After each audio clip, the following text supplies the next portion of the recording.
जी अस्सलाम वालेकुम। एक सिस्टर आई, कहानी तो नहीं मुझे सुनानी चाहिए, स्टोरी किसी की। एक सिस्टर आई, कहती मैं एमए इंग्लिश हूँ और मैं साथ थोड़ा सा ना कुंदन वर्क का काम करती हूँ और मुझे आपकी कुछ चीज़ें बहुत अच्छी लगी और बाकी इतनी बकवास लगी कि जहर लगी। मैं कहा ओके कोई बात नहीं, सबकी अपनी पसंद नापसंद है। नबी पाक सल्लल्लाहु अलैहि वसल्लम को लोग आज भी पसंद करते हैं और जिन बगैरतों ने नहीं पसंद करना उनको वाकई कोई वो नहीं करते। ठीक है, जैसे इसराइल वाले हो गए और भी बहुत सारे होंगे ऐसे गद्दार। अच्छा ये बात, मैं तो मेरी तो औकात ही हैसियत ही कोई नहीं। तो कहती है अच्छा, कहती मैंने 2 सालों में 18,000 रुपये कमाया अल्हम्दुलिल्लाह, 2 सालों में 18,000 कमाया अल्हम्दुलिल्लाह।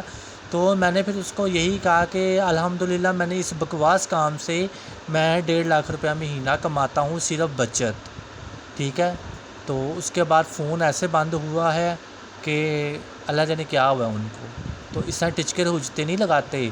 याद रखो अल्लाह किसको किस तरीके से दे रहा है आपको तो पता ही नहीं है, तो अल्लाह पे छोड़ दिया करें फजूल बात।